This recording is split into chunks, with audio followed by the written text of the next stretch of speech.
continuar esta mañana con nuestra serie alrededor de la primera carta del apóstol Pedro.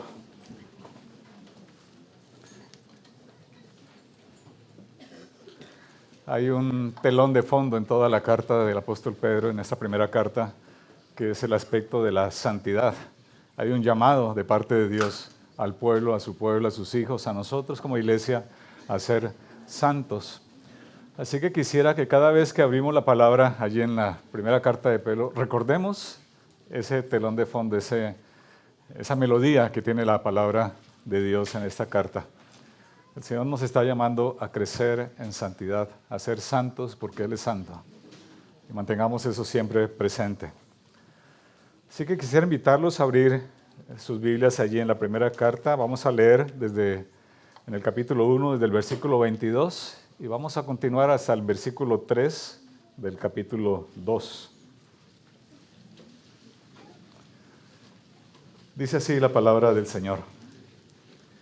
Habiendo purificado vuestras almas por la obediencia a la verdad mediante el Espíritu para el amor fraternal no fingido, amaos unos a otros entrañablemente de corazón puro, siendo renacidos, no de simiente corruptible, sino de incorruptible por la palabra de Dios que vive y permanece para siempre. Porque toda carne es como hierba, y toda la gloria del hombre como flor de la hierba. La hierba se seca y la flor se cae, mas la palabra del Señor permanece para siempre. Y esta es la palabra que por el Evangelio os ha sido anunciada. Desechando pues toda malicia, todo engaño, hipocresía, envidias y todas las detracciones, desead como niños recién nacidos la leche espiritual no adulterada, para que por ella crezcáis para salvación, si es que habéis gustado la benignidad del Señor. Hasta aquí la palabra del Señor. Oremos, hermanos. Padre, nos acercamos con reverencia, con respeto a tu palabra, Señor. Queremos abrirla y encontrar en ella tus designios, tu voluntad, la expresión de tu amor para nosotros, Señor. Ayúdanos, Padre, por medio de tu Espíritu a entender lo que tú nos quieres decir en esta mañana. Ayúdanos, Señor, a dejar a un lado las preocupaciones, los afanes, las carreras de la vida, para poder prestarte atención, Señor. Haz nuestro corazón sensible a tu voz y produce por medio de tu Espíritu un anhelo, un deseo por obedecer lo que tú nos enseñas. Te lo rogamos, Padre, en el nombre de Cristo. Amén. Dice la fábula de las ranas, que un grupo de ranas iba saltando por el monte, por el bosque, alegremente, y de repente dos de ellas cayeron en un agujero. Así que las otras rodearon allí la boca del agujero y comenzaron a gritar a las ranitas que estaban abajo que intentaran salir, pero al darse cuenta que el agujero era muy profundo, supieron cuál sería el desenlace. Así que en vez de seguirlas animando, le dijeron, más bien aprovechen los últimos momentos que le quedan y disfruten allí en medio del agujero. Pásenlo bien mientras llega el momento. Y así siguieron insistiéndole a las ranitas. Ellas quisieron salir, dieron unos cuantos saltos y al final una de ellas hizo caso a la recomendación de las otras ranitas y entonces aprovechó, comió unas cuantas hojitas que habían allí en el fondo y al final esta ranita murió. La otra, sin embargo, no hizo caso. Siguió saltando, intentando salir del agujero y después de muchos intentos se impulsó con tal fuerza que logró salir del agujero. Así que todas las ranitas aplaudieron a esta que logró salir del agujero. Se acercaron a preguntar cómo había hecho para salir de allí. La ranita que salió del agujero no les contestaba la pregunta. Así que las otras entendieron que esta ranita que logró salir del agujero era una ranita sorda. No escuchó las recomendaciones de las ranitas cuando estaba en el fondo. Hoy vamos a hablar un poco del poder de la palabra. Las palabras nos distinguen a nosotros como seres humanos. Esa capacidad que el Señor nos ha dado para confesar o para comunicar todas nuestras ideas, nuestros deseos, nuestra perspectiva de la vida, nuestros planes, nos da una singularidad al ser humano. Pero hermanos, ¿cuántos de nosotros nos hemos arrepentido por alguna palabra que hayamos dicho en alguna oportunidad? Yo creo que todos tenemos que decir, alguna vez he dicho cosas que han sido ofensivas a mi hermano, he dicho alguna mentira que ha dañado a alguna persona, he planteado alternativas que no son fieles a la palabra del Señor, sino son distorsiones de ella. Así que sí, yo creo que todos tenemos que levantar la mano y decir, yo me he tenido que arrepentir muchas veces en la vida por lo que he hablado. Con nuestras palabras podemos construir, pero también podemos destruir. Podemos resolver problemas o crearnos grandes dificultades. Podemos comenzar una amistad o hacernos enemigos. Podemos enamorar o podemos ofender. Las palabras tienen poder. Proverbios 18:21 dice lo siguiente: la muerte y la vida están en poder de la lengua, y el que la ama comerá de sus frutos. Así que es verdad que las palabras nuestras tienen un enorme potencial, pero a pesar de ese potencial que tienen, nuestras palabras no nos pueden cambiar, no pueden cambiar el corazón del ser humano. A pesar de lo que digan muchos humanistas por allí, ¿no? Los positivistas, tú puedes, haz el intento nuevamente, como las ranitas, ¿no? Al principio. La verdad es que nuestras palabras no nos cambian. Solamente están revelando lo que hay en nuestro corazón. Eso es lo que hacemos con nuestras palabras, revelar qué hay dentro de nosotros. Cuando mentimos, lo que hay en nosotros hay engaño. Cuando decimos una palabrota, lo que hay en nosotros es maledicencia. Cuando herimos con nuestras palabras, lo que hay es mala intención. O sea, lo que sale de nuestro corazón es lo que hablan nuestras palabras. Así que nuestras palabras solamente expresan o manifiestan lo que hay en nuestro corazón. La palabra de Dios igualmente revela su corazón, el corazón de Dios. Nos muestra quién es Él.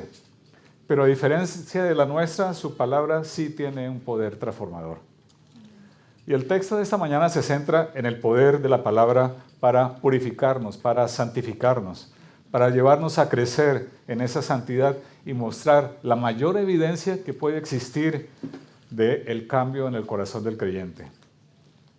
Esa mayor evidencia es la siguiente: amar entrañablemente es la evidencia más clara del poder transformador de la palabra de Dios. Ese es el eje del sermón de esta mañana. Amar entrañablemente es la evidencia más clara del poder transformador de la palabra de Dios. Para poder argumentar este énfasis, quisiera dividir el sermón en tres partes. La primera es el poder de la palabra, vamos a hablar sobre ello. El segundo es el gran mandamiento que establece aquí el apóstol Pedro, y la tercera parte es la batalla por el amor. Así que vamos con la primera parte, el poder de la palabra de Dios. Pedro utiliza aquí el concepto de pureza del alma o del corazón, aquella parte intangible del ser humano. Y lo utiliza para continuar esa instrucción que comenzó anteriormente sobre el proceso de santificación. Y nos dice cómo ocurre esa santificación. Allí lo leemos en la primera parte del versículo 22. Habiendo purificado vuestras almas por la obediencia a la verdad mediante el Espíritu Santo. En el nuevo nacimiento, queridos hermanos, nosotros somos pasivos. Somos solamente receptores de la gracia de Dios. Pero una vez que hemos nacido de nuevo, somos muy activos y comenzamos a evidenciar esa nueva vida, esa vida transformada por el poder del Señor. Una vida que desea obedecer a Dios. Una vida que desea crecer. Una vida que desea madurar. Que desea expresar al mundo lo que significa haber sido llamados por el poderoso evangelio de nuestro Señor Jesucristo. Así como es imposible que un recién nacido siga igual como era cuando estaba en el vientre de su madre, el Hijo de Dios comienza a respirar ese nuevo aire, esa nueva identidad a la cual el Señor ha llamado a sus hijos. Hay tres grandes indicadores del cristiano que son evidencias claras para nosotros entender si realmente hemos nacido de nuevo. La primera de ellas es que el cristiano ve al pecado de otra manera. Ya no lo ve como lo veía antes de conocer a Cristo. Ya no se deleita en el pecado. Ahora cuando peca, se lamenta delante del Señor y viene a sus pies en arrepentimiento, confesando su pecado y deseando con todo el corazón que el Espíritu lo capacite para dejar atrás esa pecaminosidad. Así que comienza una transformación moral en el corazón del creyente. Por otro lado, el creyente se sabe hijo de Dios. Sabe que es hijo de Dios. El Espíritu da testimonio a su espíritu de que es hijo de Dios, dice la palabra, y por lo tanto comienza a amar a Dios y quiere obedecerle. Y en tercer lugar, el cristiano entiende que no está solo, que tiene una gran familia y se siente parte de esa familia. Ama a esa familia. Y a esta prueba en particular es a la que se refiere el apóstol Pedro esta mañana, a amar a la familia de Dios. Así que no puede existir un cristiano que siga amando y deleitándose en su pecado y en su maldad. No puede existir un cristiano que no ame al Señor y que no quiera obedecer su palabra. No puede existir un cristiano solitario que no ame su iglesia. Son contradicciones. No puede existir tal tipo de creyente. Y el texto de hoy enfatiza particularmente en la palabra de Dios como un medio fundamental para ser santificado, para ser purificado, para ser limpiado. Pedro nos dice en este texto que acabamos de leer que el Espíritu Santo capacita al creyente para obedecer la palabra de Dios. Y por esa obediencia nuestro corazón es purificado, es limpiado. Es limpiado de la escoria, es limpiado de la maldad, es limpiado entonces de ese pecado que nos asedia. Y en tal condición nuestra voluntad entonces es capaz de decidir amar como el Señor nos manda amar. Podríamos afirmar con certeza que la iglesia del Señor es el pueblo de la palabra. Y por eso Pedro dedica mucho de su pasaje, del pasaje que leímos esta mañana, a enfatizar la importancia de la palabra del Señor. Allí del 23 al 25 está hablando concretamente de esa palabra, que hemos sido renacidos, no de la simiente corruptible, sino de una simiente incorruptible por la palabra que vive y permanece para siempre. Además agrega, porque toda carne es como hierba y toda la gloria del hombre como flor de hierba. La hierba se seca y la flor se cae, mas la palabra de Dios que hace permanece para siempre. Y esta es la palabra que por el Evangelio ha sido anunciada. Aquí vemos dos grandes aspectos a los que apunta el apóstol Pedro. Por un lado nos está diciendo que la palabra es imprescindible para producir un nuevo nacimiento. No existe la más mínima opción de nacer de nuevo si no es por este libro que ustedes tienen en su mano, por la palabra de Dios. Es imprescindible, es necesaria. Allí está la simiente, la semilla de Dios, necesaria para que brote esa nueva vida.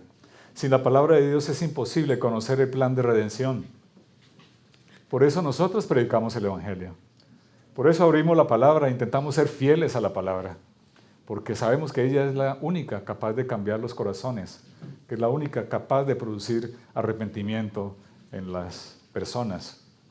Por eso cuando tú anuncias el Evangelio, cuando hablas con otra persona del Evangelio, no estás predicándote a ti mismo, no estás contando tus propias experiencias.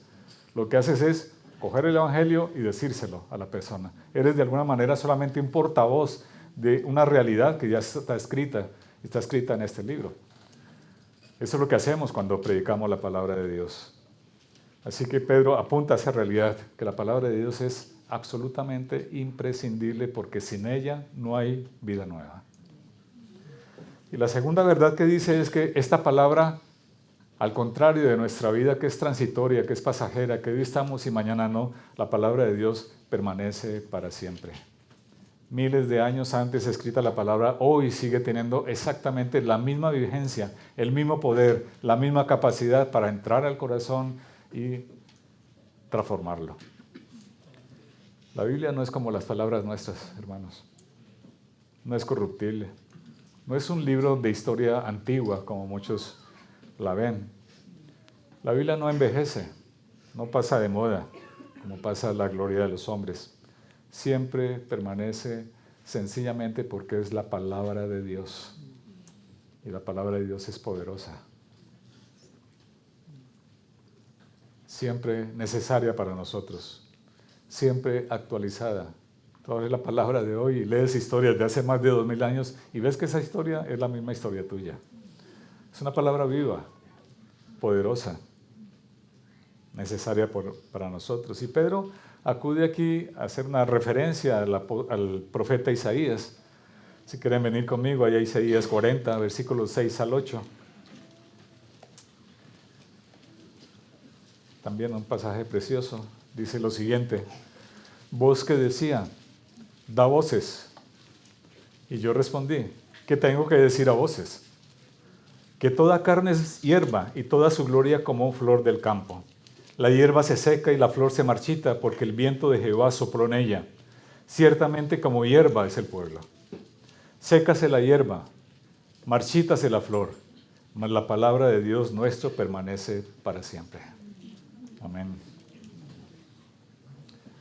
Esto apunta, queridos hermanos, a la necesidad que tenemos como creyentes de ser obedientes a la palabra, porque es la única forma de purificar nuestro corazón. No hay atajos, no hay recetas, solamente acudiendo a la palabra del Señor. A todos nos gusta beber agua pura, ¿verdad? Cuando vemos el agua un poco turbia, como que la rechazamos, no queremos. En cuanto tengamos mucha sed, preferimos pasar del agua que sabemos que está contaminada. Necesitamos el agua pura para poderla beber, para poder estar tranquilos de que nuestra sed está siendo calmada con algo que es limpio. Y así todo el mundo prefiere beber agua de manantial, ¿verdad? Cuando la botella dice es agua de manantial de no sé qué montaña, pues nos da cierta seguridad de poder beber ese agua filtrada de una manera natural. Los expertos dicen que para que ese agua pueda salir tan filtrada y tan pura, tienen que pasar al menos 10 años de estar pasando capas y capas y capas de suelo, limpiándose, filtrándose para que salga completamente limpia.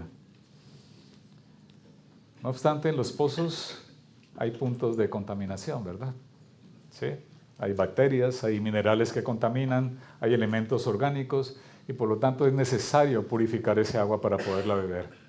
Y la purificación del agua tiene siempre dos elementos, dos pasos. Por un lado hay que analizar el agua, hay que estudiarla, hay que mirar en el microscopio una muestra de ese agua para saber qué son los contaminantes que tiene. Eso es lo que hacen, ¿verdad?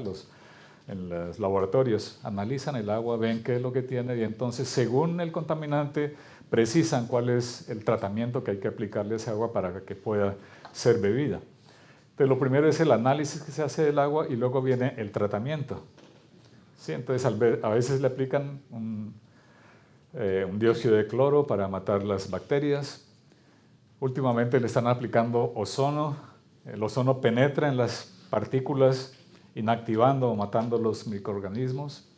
También aplican luz ultravioleta que penetra hasta el ADN de los microorganismos para destruirlos, dañando su estructura celular. Y bueno, muchas otras formas que existen para purificar el agua. Así nos sucede a nosotros, queridos hermanos. Originalmente nosotros éramos puros en la creación. Cuando el Señor crea a Adán y Eva, son puros, limpios.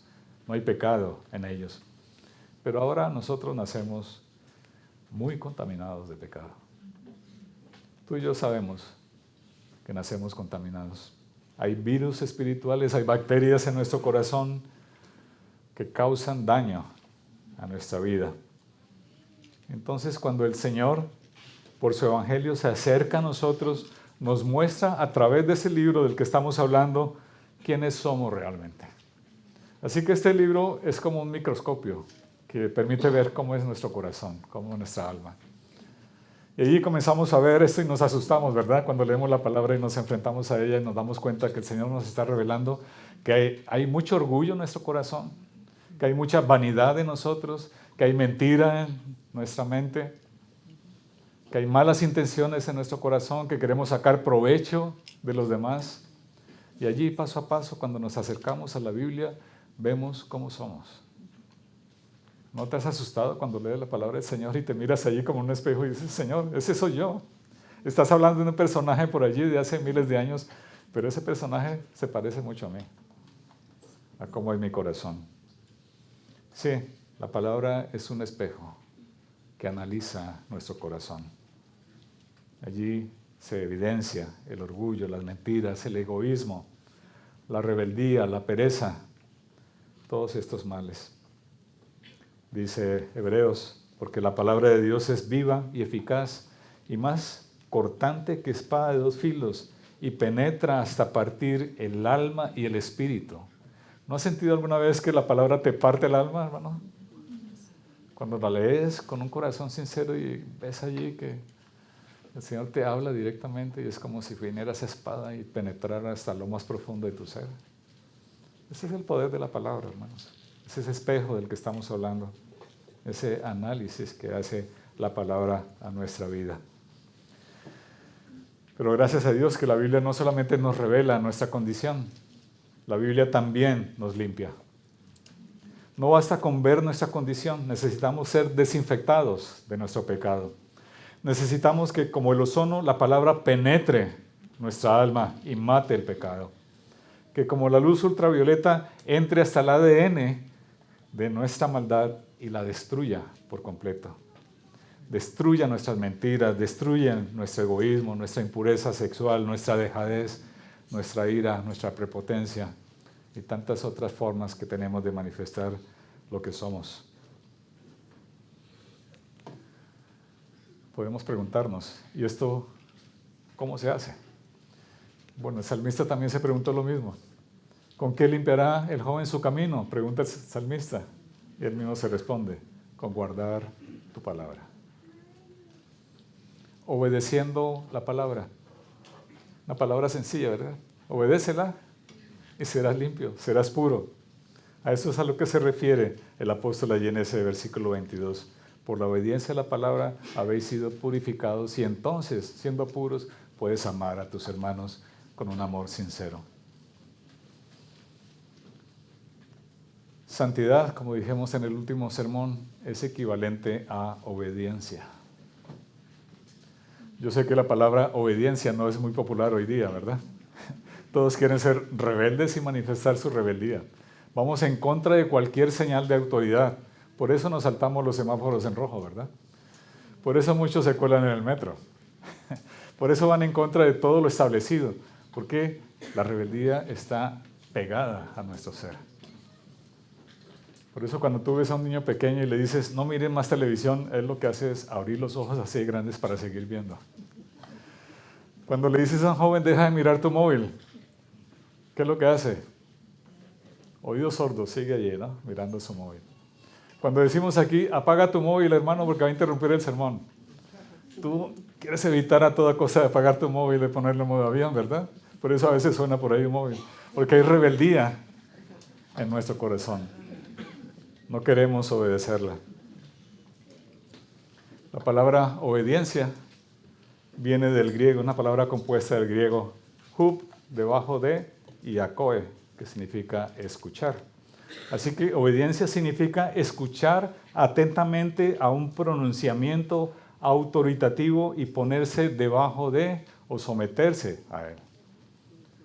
Así que lo que Pedro nos está diciendo es que este libro tiene autoridad sobre tu vida. Por lo tanto, tienes que ponerte debajo de este libro si quieres ser puro. Eso es lo que nos está diciendo el apóstol Pedro.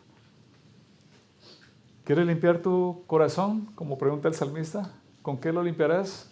Obedeciendo tu palabra. Obedece la palabra del Señor. Esa es la única manera, el único tratamiento que hay para el alma realmente es la palabra del Señor en obediencia a nuestro corazón. Aquí predicamos parte de la doctrina nuestra, nuestra confesión de fe, es que creemos y afirmamos que la palabra de Dios es la única regla de fe y práctica para nosotros. ¿Verdad? Los que han hecho el curso del ABC y de la ADN saben que esto se enseña en primer lugar. La palabra de Dios es la única regla de fe y práctica. ¿Tú lo crees? ¿Amén? ¿Qué esperas para obedecerla? Si es tu única regla de fe y práctica, si es tu única autoridad fiable, ¿qué esperas para obedecerla? Toda la palabra es inspirada por Dios. Toda la palabra es útil, útil para enseñar, útil para redarguir, útil para corregir, útil para instruir en justicia, a fin de que el hombre de Dios sea perfecto, sea santo, sea limpio, sea puro, enteramente preparado para toda buena obra. El segundo punto del sermón es el mandamiento de amar, que se encuentra allí en la segunda parte del versículo 22. Es muy sencillo, ¿verdad? Muy cortito. Amaos unos a otros entrañablemente de corazón puro. Eso es lo que dice Pedro. Amaos entrañablemente unos a otros de corazón puro. Hermanos, el objetivo de la obediencia a la palabra es poder cumplir este imperativo que el Señor nos ha dado, amarnos. No se trata sencillamente de sentir una cierta simpatía por los demás. Es muchísimo más que eso. Pedro usa el término agape, que alguna vez el pastor David nos explicó qué es lo que significa agape. Aquí Pedro está utilizando exactamente esa palabra. Esa palabra que comenzó a utilizar la iglesia en el primer siglo para expresar un amor particular, el amor de Dios entregándose a sí mismo por medio de Cristo para salvar un pueblo que no lo merecía. Eso es el amor entrañable, el amor ágape al que nos manda el apóstol. No es, por lo tanto, una respuesta emocional, no es un mero sentimiento que podemos tener en un momento de la vida, es otra cosa. Es el amor que está arraigado en el mismo carácter de Dios. Es el que fluye del carácter de Dios. Es el amor que viene de Él mismo. Solamente los cristianos salvos, en quienes mora el Espíritu Santo, son capaces de amar de esa manera.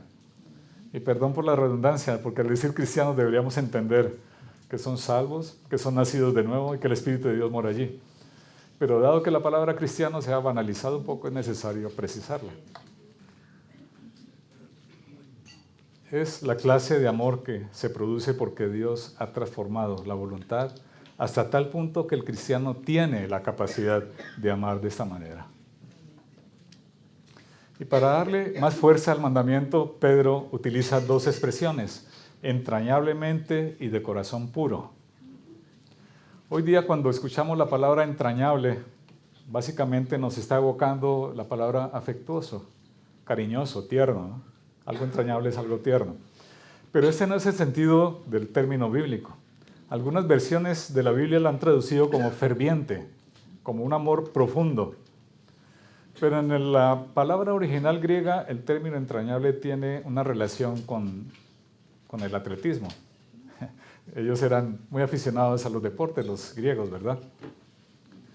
Hay un deportista que por allí en el año 1993, es decir, ya hace unos 31 años, un cubano, para más señas, hizo el salto más alto, el salto de altura más alto que ha ocurrido. Nunca se ha logrado superar esa marca. Él saltó un salto de altura de 2,45, es decir, más o menos a donde llegan la punta de mis dedos. 2,45 saltó ese hombre, en un salto sin ninguna ayuda. Tremendo salto, ¿verdad? Ahí lo vemos. Si vemos el vídeo de este hombre saltando, vemos cómo se impulsa, cómo hace esa carrera, que no es una carrera recta, es una carrera con una curva para llegar en posición. Y cuando llega allí completamente concentrado, extiende sus piernas con tal fuerza que es capaz de saltar, como aquella ranita para salir del pozo, con mucha fuerza, contornear su cuerpo y pasar por encima de la vara. 2,45 metros. Concentración, un dominio de su cuerpo, una fuerza, una capacidad de extensión extraordinarias. A eso se refiere la palabra entrañablemente. Significa estirarse o extenderse con toda la energía que uno tiene hasta el límite de sus capacidades. Ese es el amor entrañable, el que nos pide el Señor. Un amor que se estire más allá de lo que solemos hacer, hasta lo máximo, con toda nuestra fuerza, con toda nuestra capacidad. Amar de esa manera requiere un gran esfuerzo. Es la clase de amor que se tiene que cultivar, la clase de amor que demanda sacrificio, que demanda constancia, que demanda voluntad, que demanda disciplina. No es una cuestión de sentimientos, hermanos, es una cuestión de decisión. Así como ese atleta decide abstenerse de los excesos, ejercitarse cada día, ponerse metas y esforzarse por alcanzar esas metas, nosotros como creyentes decidimos ejercitarnos para amar de esa manera. Esa clase de amor no surge espontáneamente en tu corazón. A esta altura del sermón ya te habrás dado cuenta que ese amor no nace espontáneamente en nosotros. Necesitamos del Señor para que surja en nuestra vida. ¿Cómo se puede amar de esa manera? Bueno, evidentemente el mejor ejemplo es el propio Señor Jesús. Acudamos entonces al ejemplo del Señor para entender cómo se ama de esa manera.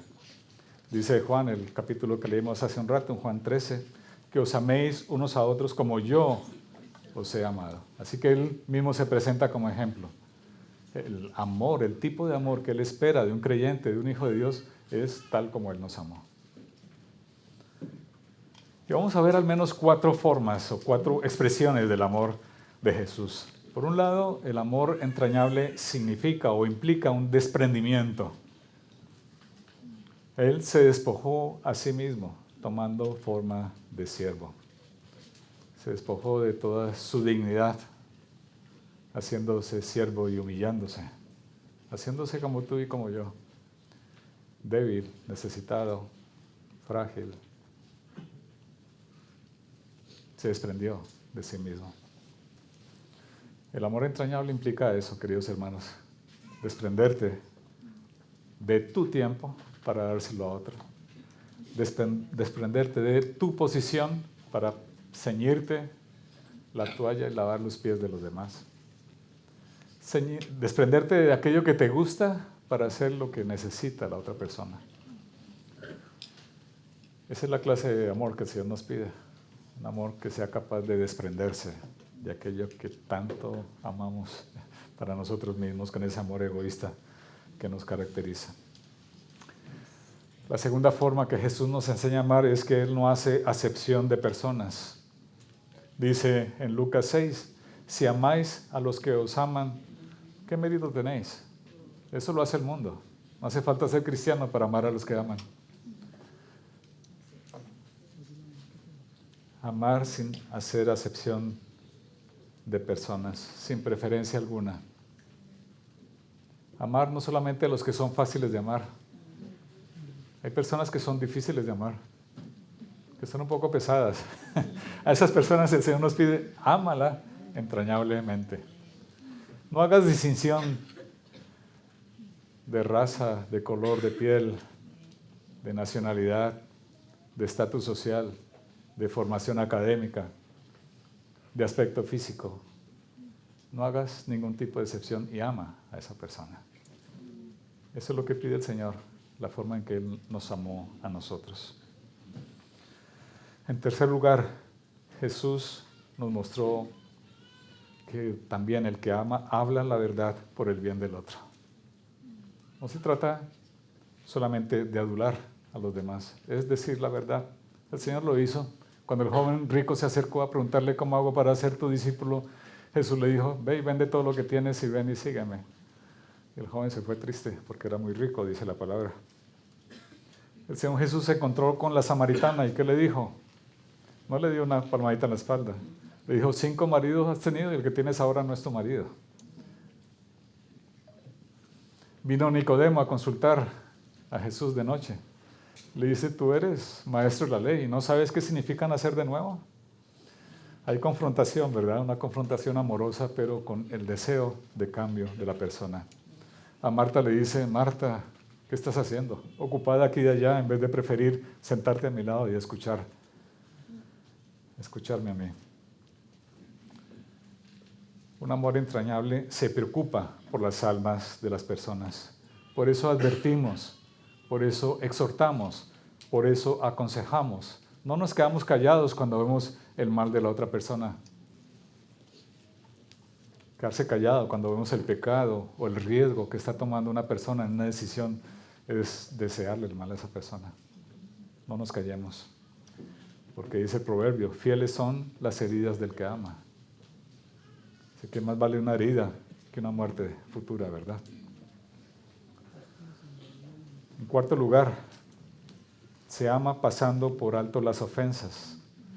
Se ama siendo difíciles de ofender, teniendo la piel dura para resistir las ofensas de los demás. Tener una actitud de perdón. No dándole vueltas allí a la cabeza. ¿Saben que nosotros somos muy propensos a eso? A darle vueltas a la cabeza. Aquel hermano no me saludó, me hizo mala cara. ¿Qué le habrá pasado? ¿Estará enfadado conmigo? ¿Qué le habré hecho? ¿Qué me habrá visto? Y ahí toda la semana dándole vueltas a la cabeza y llega el domingo siguiente y le preguntas, hermano, ¿estás enfadado conmigo? Porque te vi haciéndome mala cara el domingo. El hermano le responde, no, hermano, es que tenía un dolor de muela que no podía con ella. Pero toda la semana he estado luchando con el tema.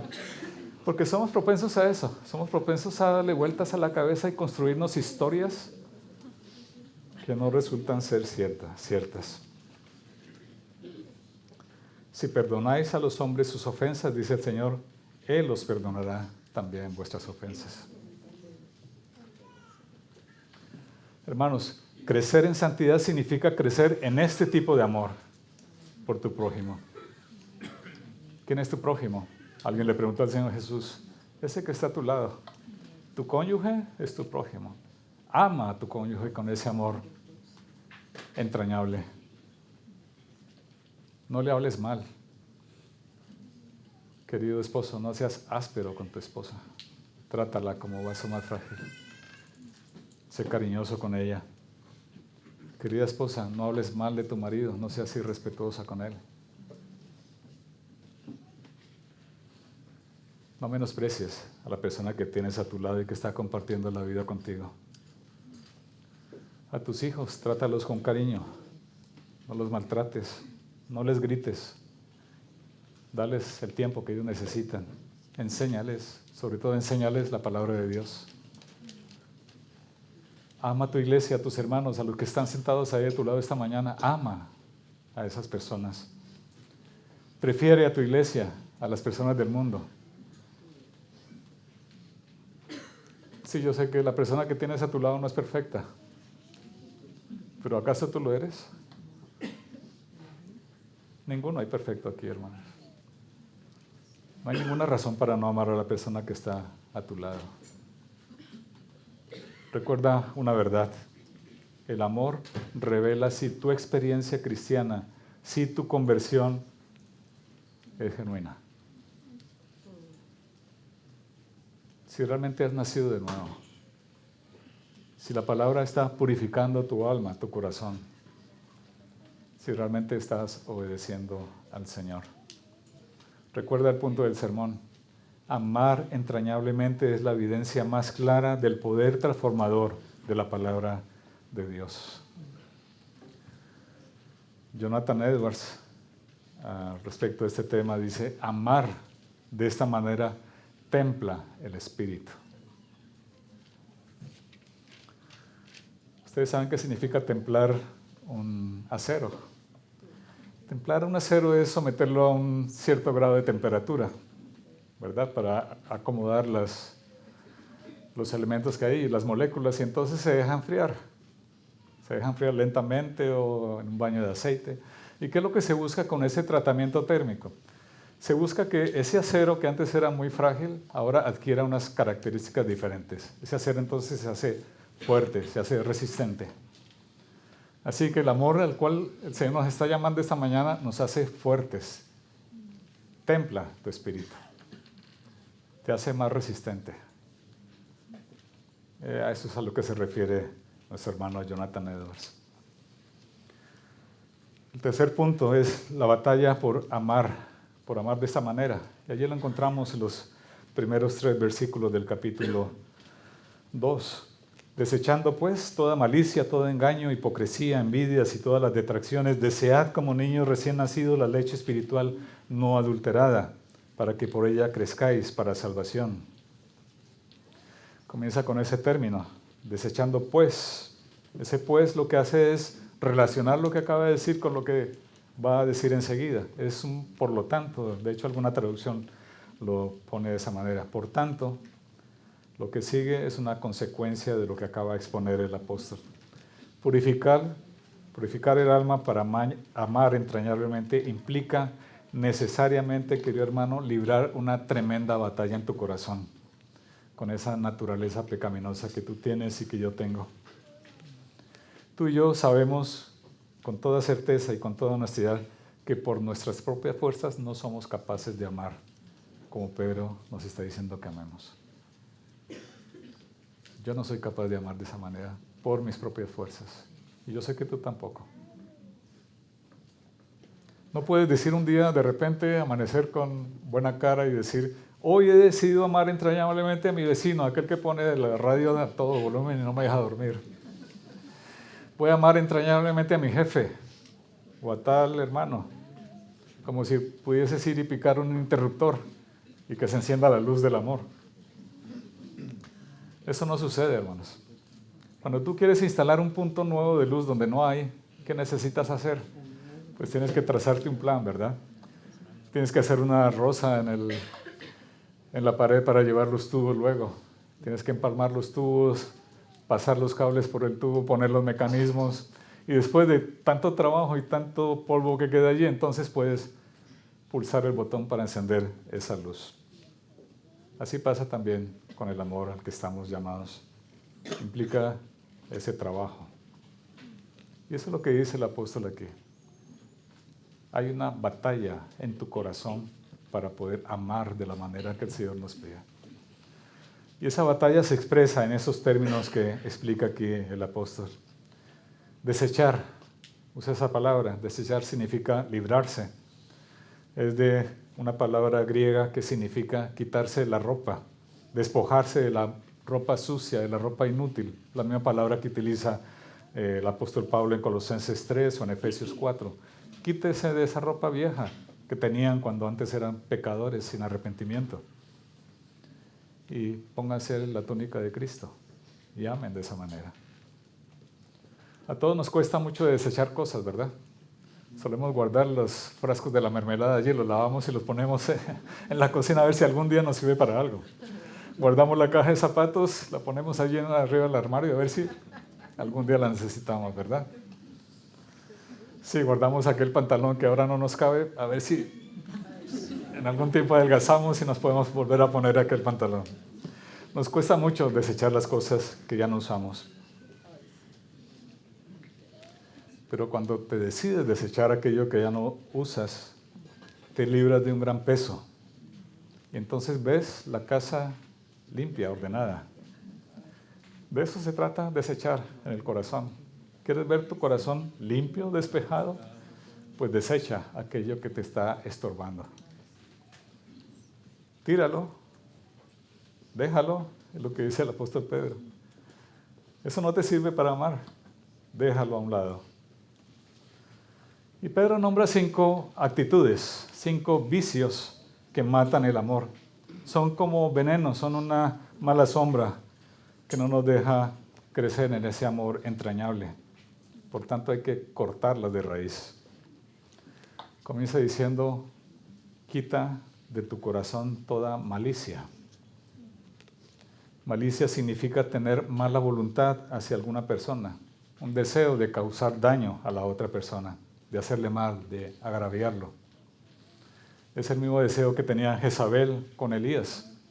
¿Lo recordáis, no? Jezabel quería a toda costa matar a Elías. Es el deseo que tenía Saúl con respecto a David.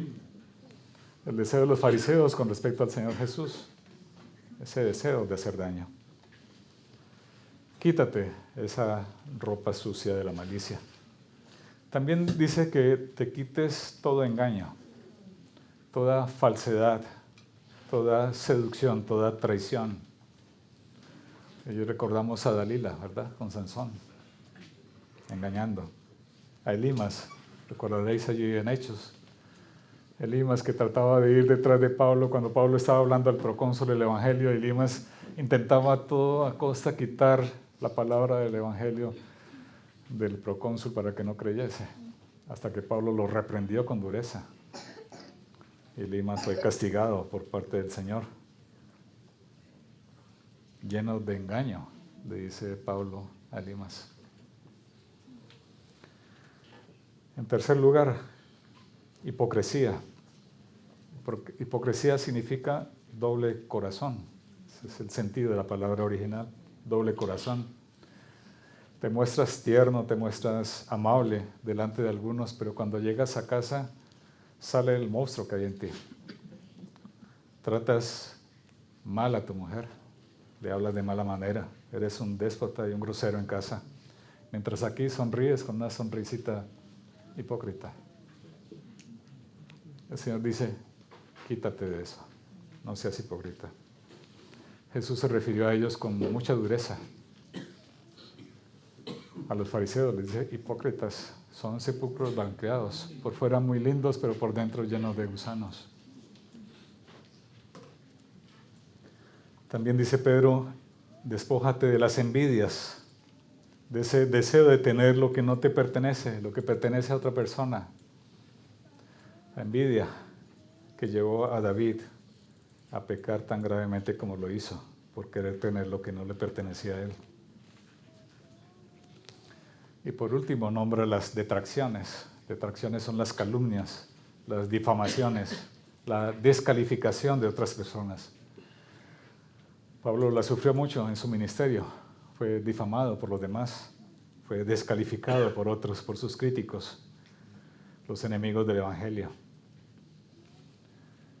Pedro nos dice que en lugar de esas actitudes pecaminosas que hacen inútil al cristiano para amar entrañablemente, debemos desear como bebés la leche espiritual no adulterada.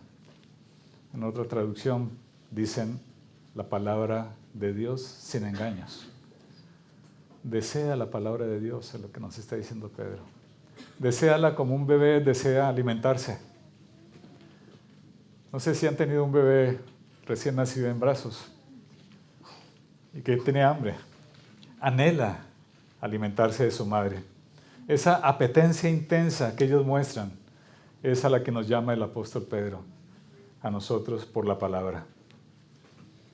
Los bebés esperan esa próxima vez para comer como si la vida misma dependiera de ello. Y cuando lo hace, se le ve deleitarse en su alimento. Así que esta metáfora que está utilizando el apóstol Pedro nos lleva a preguntarnos si realmente hemos gustado la benignidad del Señor. Así que te quiero preguntar en esta mañana, ¿realmente tú te deleitas en la palabra de Dios? ¿Anhelas la palabra de Dios como el bebé quiere alimentarse de su madre? ¿Apeteces la palabra de Dios de esa manera? ¿Está puesta la palabra de Dios en tu corazón de tal forma que esperas confiadamente en ella y te deleitas en la palabra del Señor?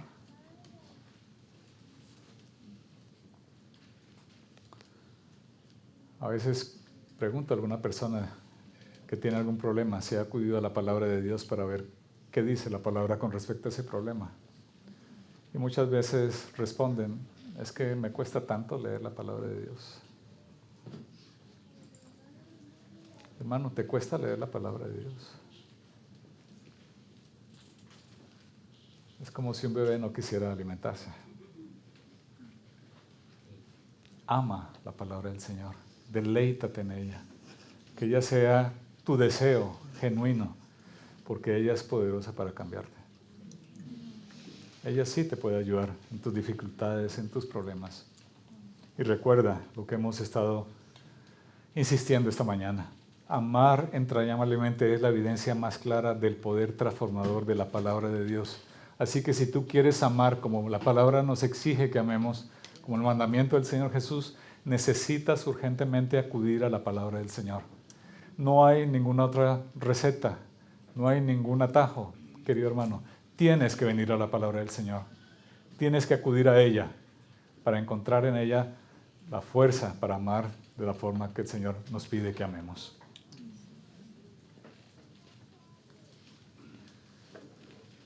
Ya terminando el sermón, quiero decir lo siguiente, hermanos. La mayor demostración del amor del que hemos hablado esta mañana la hizo Cristo en la cruz, muriendo por sus enemigos. Sí, muriendo por ti y por mí, porque nosotros éramos enemigos del Señor. Cuando Cristo murió en la cruz, tú eras un enemigo acérrimo del Salvador. Sin embargo, Él murió por ti, porque te amó de esa manera entrañablemente.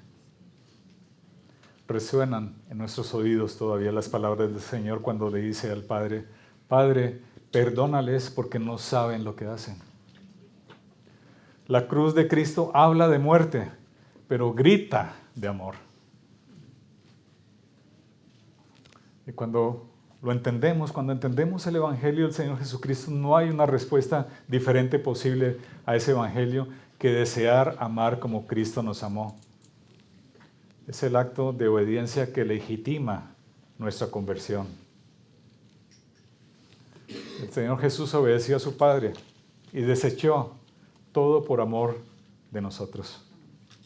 Se estiró hasta lo máximo, se extendió con toda su alma, con todo su corazón, hasta el límite humano, hasta morir por amor de su pueblo. Amó entrañablemente. Hermanos, estarás de acuerdo conmigo que esta forma de amar nunca nacerá por nuestros mayores esfuerzos que hagamos nosotros por nuestra cuenta. Esta clase de amor solamente surge como una consecuencia exclusiva del Evangelio de Cristo. Por lo tanto, es nuestra entrega total al Señor Jesucristo la que purifica nuestro corazón y entonces podemos amar como el Señor nos pide que amemos. Así que lo que necesitas cada día es el Evangelio de Cristo. Acude cada día a esa hermosa noticia, que Cristo nos amó sin que nosotros lo mereciéramos. Y ese amor entrañable, que es la evidencia más excelente de que has nacido de nuevo y que ahora estás vivo porque Cristo te ha salvado y su Espíritu Santo habita en tu corazón para purificarte por medio de la inmutable e imperecedera palabra del Señor. Hermanos, pero lo contrario también es verdad. La falta de amor se refleja en conflictos no resueltos, en contiendas, en enemistades que sin lugar a dudas conducirán tu vida a la ruina.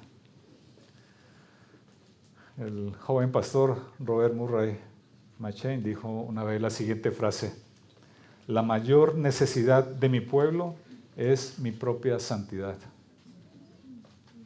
Lo que tú necesitas no es que tu hermano crezca en santidad, es que tú crezcas en santidad. Estoy de acuerdo con él. La mayor necesidad de los que tienes a tu lado, de tu cónyuge, de tus hijos, de tus amigos, de tu jefe, de tus compañeros, lo que más necesitan ellos es que tú crezcas en obediencia al Señor. Es que tú puedas crecer en santidad y entonces puedas amar entrañablemente. Esto hará la diferencia en tu relación con tu prójimo. Hermanos, la mayor necesidad de la iglesia de Cristo en esta época donde abunda la inmoralidad, la ignorancia, la perversidad, el pecado, es mantener como visión central de la iglesia un pueblo santo. Que tú como parte de la iglesia seas santo. Eso es lo que necesita el mundo, querido hermano. Un pueblo que no tolera el pecado y que se lamenta cuando la mundanalidad se abre paso en medio nuestro. Tenemos una necesidad apremiante, no solo de conocer la palabra, sino de obedecer la palabra del Señor. Busquemos con toda nuestra fuerza, con toda nuestra decisión, ser reconocidos como el pueblo de la palabra. Un pueblo apasionado por ella. Un pueblo que anhela ver a Cristo formarse plenamente en sus corazones. Un pueblo que es purificado para obedecer esa palabra. Un pueblo del que el mundo puede decir, como lo comentó Tertuliano allá en el siglo II, mirad cómo se aman. Ellos están dispuestos a dar la vida por los demás. Amén. Oremos al Señor.